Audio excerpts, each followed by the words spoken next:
ঠাকুরগাঁ 1 আসনের সর্বস্তরের জনগণ, আসসালামু আলাইকুম ওয়া রাহমাতুল্লাহি ওয়া বারাকাতুহু। সনাতন ধর্মের ভাই এবং বোনদের প্রতি আমার পক্ষ থেকে আদাব, আন্তরিক শুভেচ্ছা এবং অভিনন্দন। সম্মানিত ভাই এবং বন্ধুগণ, আজকের এই গণমিছিল প্রমাণ করে আর দাঁড়িপাল্লার যে মিছিল, এটি গণমিছিলে পরিণত হয়েছে, জনস্রোতে পরিণত হয়েছে এবং আগামী 12 তারিখে এই ঠাকুরগাঁয় ব্যালট বিপ্লবের মধ্য দিয়ে দাঁড়িপাল্লা প্রতীক বিপুল ব্যবধানে বিজয় হবে ইনশাআল্লাহ। সম্মানিত ঠাকুরগাঁবাসী, আর 2 দিন পরেই নির্বাচন। আমি শেষবারের মতো আপনাদের কাছে অনুরোধ করছি, আপনারা যদি আপনাদের মূল্যবান ভোট দিয়ে আমাকে নির্বাচিত করেন, আমি আপনাদের শাসক হব না, আমি আপনাদের সেবা করতে চাই, আপনাদের সেবক হতে চাই, ঠাকুরগাঁর উন্নয়ন করতে চাই, আগামীর প্রজন্মের জন্য আমাদের স্বপ্নের ঠাকুরগাঁ আমি বিনির্মাণ করতে চাই। সম্মানিত ভাই এবং বন্ধুগণ, এই ঠাকুরগাঁকে আপনারা যদি আমাকে নির্বাচিত করেন, আমি কথা দিচ্ছি এই ঠাকুরগাঁকে সন্ত্রাস মুক্ত, চাঁদাবাজ মুক্ত, দখলবাজ মুক্ত একটি নিরাপদ ঠাকুরগাঁ গড়ে তুলব। আজকে ঠাকুরগাঁর যা প্রয়োজন, স্বাস্থ্য সেবার জন্য যে একটি আধুনিক মেডিকেল কলেজ হাসপাতাল প্রয়োজন, সেটি আমরা বিজয় হওয়ার পরে করবো ইনশাআল্লাহ। শিক্ষা ব্যবস্থা, উচ্চ শিক্ষার জন্য একটি বিশ্ববিদ্যালয় প্রয়োজন, আমি নির্বাচিত হওয়ার পরে এখানে বিশ্ববিদ্যালয়, কৃষি কলেজ এবং ইঞ্জিনিয়ারিং কলেজ এই ঠাকুরগাঁয় প্রতিষ্ঠিত করবো ইনশাআল্লাহ। আমি কথা দিচ্ছি, আগামী দিনে আমি নির্বাচিত হলে আমি এই ঠাকুরগাঁকে বেকারত্ব মুক্ত ঘোষণা করবো ইনশাআল্লাহ।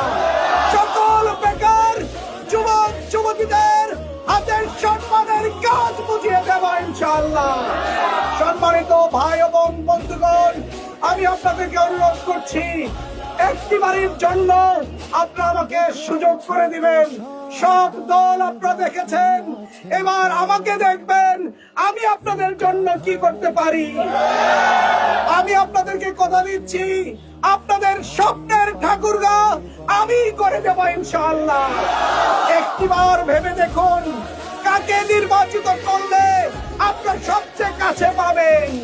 আপনি কাকে নির্বাচিত করলে নির্বাচিত এমপি আপনার কাছে চলে যাবে, আপনার মনের কথা বুঝবে, আপনার ঘরে চলে যাবে, আপনার পাড়ায় মহল্লায় গিয়ে আপনার খোঁজ খবর নিবে। আমার দৃঢ় বিশ্বাস, আমাকে আপনারা সেভাবেই পাবেন আগামী দিনে ইনশাআল্লাহ। আমি আপনাদের কাছে যেতে চাই, আপনাদের সুখে দুঃখের সাথী হতে চাই, আপনাদের বিপদ মুসিবতের আমি সাথী হতে চাই আপনাদের সাথে। আমি আপনাদেরকে ছেড়ে কখনো যাব না ইনশাআল্লাহ। সনাতন ধর্মের ভাই এবং বোনদেরকে বলবো, সনাতন ধর্মের ভাই এবং বোনেরা, আপনাদের উপরে যে জুলুম নির্যাতন হয়েছে 1.5 বছরে, আমি আপনাদেরকে কথা দিচ্ছি, আমি নির্বাচিত হওয়ার পরে আপনাদের নিরাপত্তা আরো জোরদার করা হবে। আপনাদের দায়িত্ব আমি নেব ইনশাআল্লাহ। কেউ আপনাদের চোখে চোখ রেখে কথা বলতে পারবে না। আপনাদের ধর্মীয় স্বাধীনতা নিশ্চিত হবে। আপনাদের পূজা থাকবে, মন্দির থাকবে, মন্দির সিঁদুর থাকবে, স্বাধীনভাবে আপনাদের ধর্মকর্ম পালন করবেন, কেউ আপনাদেরকে বাধা দিতে পারবে না।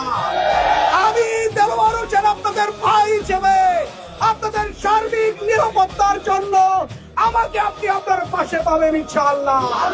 তাই আসুন সম্মানিত ভাইরা আমার, আগামী 12 তারিখ যে নির্বাচন, জাতীয় নির্বাচন, সেই নির্বাচনে দাঁড়িপাল্লার প্রার্থী হিসেবে আমাকে একটি ভোট দিয়ে নির্বাচিত করে আপনাদের সেবা করার সুযোগ করে দিবেন। ঠাকুরগাঁকে উন্নত, সমৃদ্ধ এবং নিরাপদ ঠাকুরগাঁয় পরিণত করার জন্য আমাকে একটিবারের জন্য সুযোগ করে দিবেন। সবাইকে আগামী দিনে 12 তারিখে, 13 তারিখে বিজয় মিছিলের জন্য প্রস্তুত থাকার জন্য আহ্বান জানিয়ে আমার বক্তব্য শেষ করছি। আল্লাহ হাফেজ। জামায়াত ইসলামী জিন্দাবাদ, দাঁড়িপাল্লা প্রতীক জিন্দাবাদ।